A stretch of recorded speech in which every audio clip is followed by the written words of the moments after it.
अगर recent L क्लासिकोस की बात करें, तो इस एल क्लासिको की हाइप कुछ ज़्यादा ही थी और ये हाइप जस्टिफाइड भी थी क्योंकि इस मैच में आने से पहले लमीन के पॉडकास्ट की वजह से जितनी कंट्रोवर्सीज हुई थी उस पे मैड्रिड को एक हम्बलिंग रिस्पांस देना जरूरी था और मैड्रिड ने वैसा एक हम्बलिंग रिस्पांस दिया भी। उन्होंने अपने फुटबॉल से लमीन यमाल को हम्बल तो किया ही, साथ ही साथ इस एल क्लासिको को जीता भी और बार्सिलोना को भी बता दिया कि वो पिछले साल वाली मैड्रिड नहीं है जिन पे आप आओगे 4-0 मार लोगे। ये मैड्रिड अलग है, ये मैड्रिड जावी अलोंसो की मैड्रिड है और ये हराना जानती है। ये आप पे हाई प्रेस भी करेगी, ये आपको सफोकेट भी करेगी, ये आपसे अप टॉप पोजीशन भी जीतेगी और ये आपको चढ़ के गोल भी मारेगी। और ये पूरे मैच में जावी अलोंसो ने हांसी फ्लिक की बार्सिलोना को हर उस तरीके में आउट क्लास कर दिया जिस जिस तरीके में किया जा सकता था। मतलब उनको हर तरीके से हराया गया है, चाहे मेंटली बात की जाए, चाहे फिजिकली बात की जाए, चाहे टैक्टिक वाइज बात की जाए, हर तरीके से बार्सिलोना को हराया गया है। मैड्रिड ने बार्सिलोना का सुपड़ा साफ किया ही किया, साथ में ये भी मेक श्योर किया कि वो इस ला लीगा की टाइटल रेस में एक कदम और आगे बढ़ जाए। अगर हम इस मैच के बारे में बात करें तो फ्रॉम द स्टार्ट आपको ये देखने मिलता है कि मैड्रिड बहुत ज़्यादा कॉन्फिडेंट है, चाहे उनके बॉल विनिंग में हो, चाहे बॉल प्रोग्रेशन में हो, चाहे उनके प्रेसिंग स्ट्रक्चर में हो, चाहे उनकी ओवरऑल पूरी टीम की बात करें। आज मैड्रिड के हर प्लेयर ने स्टेप अप किया, चाहे आप फ्रॉम द बैक देखें कोर्तुआ को या फ्रॉम द फ्रंट देखें एम्बापे को, सारे प्लेयर्स ने प्रेस किया। वो हर एक प्लेयर जो मैड्रिड का था वो आके प्रेसिंग में मदद कर रहा था, हर बार्सिलोना के हर प्लेयर के खिलाफ 1v2 का सिचुएशन क्रिएट कर रहा था और बार्सिलोना को अपने सीक्वेंसेस बनाने से रोक रहे थे, जिसकी वजह से बार्सिलोना पूरे गेम में कोई अच्छा चांस क्रिएट ही नहीं कर पाई। और अगर बाय चांस कोई अच्छा चांस क्रिएट करती भी बार्सिलोना तो मैड्रिड की डिफेंस स्टेप अप करती और उस अच्छे चांस को ब्लॉक करती या कोर्तुआ अपनी कीपिंग से उस चांस को कन्वर्ट नहीं होने देता। तो मैड्रिड में आज विनीशियस का 10x परफॉर्मेंस आया है, जो 10x परफॉर्मेंस विनीशियस बैलन डॉर टाइम से बोल रहा था कि भाई 10x आएगा, 10x आएगा, 10x आएगा, आज वो 10x परफॉर्मेंस देखने मिला है। आज उसने जूल्स कुंडे की लेनी देनी कर रखी है। जूल्स कुंडे को लिटरली सांस लेने की जगह नहीं थी, इतना जूल्स कुंडे के ऊपर चढ़ा हुआ था। बेलिंगम जब पहले सीजन में आया था 22-23 के सीजन में जैसा परफॉर्मेंस उस टाइम पे थी, आज वैसी परफॉर्मेंस देखने मिली थी बेलिंगम की। भाई वो शेडो स्ट्राइकर के रोल में एज अ पोचर जैसा खेल रहा था और वो भाई बना रहा था चांसेस। एम्बापे के पहले गोल के लिए बेलिंगम का ही थ्रू बॉल था, पे एम्बापे ने स्कोर किया और दूसरा गोल तो बेलिंगम ने खुद ही मारा है। बेलिंगम की जो स्ट्राइकर इंस्टिंक्ट्स थी भाई, उधर उस मोमेंट पे वहां पर वो बंदा प्रेजेंट था और उसने उस गोल को कन्वर्ट किया। तो बेलिंगम का आज काफी ज्यादा इंपॉर्टेंट रोल था through out the game Madrid के लिए। अगर उनके बैकलाइन की बात करें तो बैकलाइन उनकी इतनी अच्छी थी कि बार्सिलोना कोई भी चांस, अगर उनको लग रहा था डेंजर, कोई भी डेंजरस चांस बनाने की कोशिश कर रही थी, कोई भी सीक्वेंस बन रहा था, उससे पहले ही उनको रोक दे रहे थे। इसमें काफी ज्यादा इंपॉर्टेंट रोल प्ले किया कामाविंगा और चुआमेनी ने, और दोनों ने इतना बार्सिलोना की मिडफील्ड को डिस्टर्ब किया, इतना ज्यादा डिस्टर्ब किया ना कि बार्सिलोना कोई चांसेस ही नहीं बना पा रही थी। फ्रॉम द बैक को खेलने का मौका ही नहीं दे रहे थे क्योंकि इतने ज्यादा बार्सिलोना के ऊपर मैड्रिड के प्लेयर्स चढ़े हुए थे और इसी के कारण बार्सिलोना कोई भी अच्छा सीक्वेंस नहीं बना पा रही थी और उस सीक्वेंस को कन्वर्ट नहीं कर पा रही थी। बार्सिलोना के मिडफील्ड के ऊपर कामाविंगा और चौमेनी इतना ज्यादा चढ़े हुए थे, इसकी वजह से जो क्वालिटी ऑफ चांसेस बार्सिलोना की मिडफील्ड बना रही थी, या तो वो अटैक लाइन तक पहुंच ही नहीं पा रहा था, या तो अगर पहुंच रहा था और अटैक डिफेंड लाइन मैड्रिड की उस चांसेस को ब्लॉक कर दे रही थी, या गोलकीपिंग पे कोर्तुआ उसको सेव कर लेता।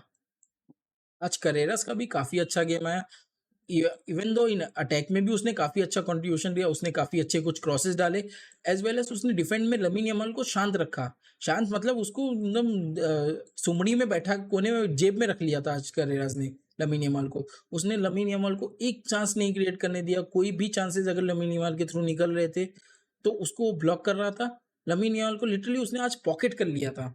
आज करेरास की इतनी अच्छी परफॉर्मेंस रही।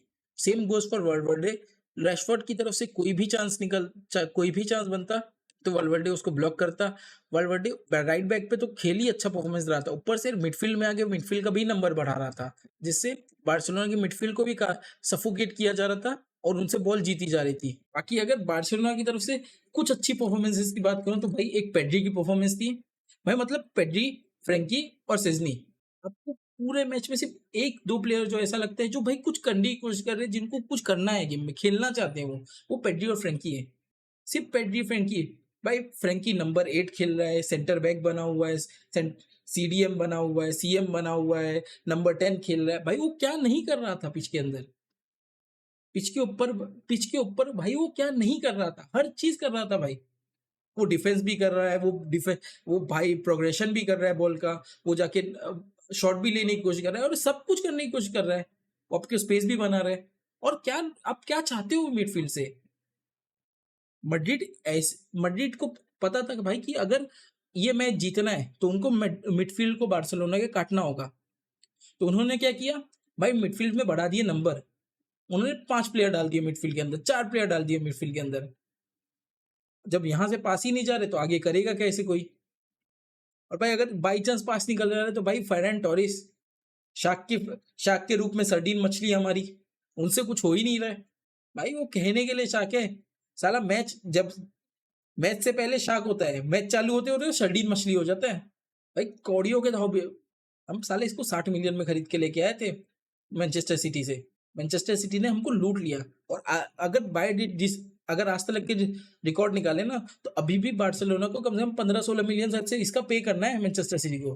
भाई अगर मेरा बस चले ना तो भाई मैं लेवेंडोस्की का कॉन्ट्रैक्ट रिन्यू करवा लूं और इसको बेच दूं। भाई इतना क्या गुजरा है?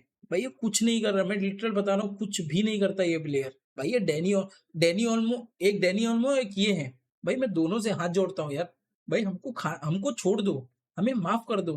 भाई तुमसे नहीं हो पा रहा। भाई हम जिस प्लेयर को खरीद रहे हैं भाई, इससे अच्छे हमारे एकेडमी के प्लेयर्स आके करे जाते हैं। लमीन यमाल का सिर्फ मेरे को एक पास देखने मिला था जो कुंडे ने मिस कर दिया था। अदरवाइज लमीन यमाल मेरे लिए पूरे गेम में भाई गायब था। भाई बोलते टाइम में बंदा बहुत कुछ बोल जाता है, बट गेम में भाई इसकी परफॉर्मेंस नहीं आ रही। सबका डाउनफॉल आता है भाई, मैं भी समझता हूँ। आप एक प्लेयर हो, आपका आएगा at the end of the day. आपका दिन कभी कभार दिन नहीं होता है, कभी कभार आप नहीं चलते हो अच्छा।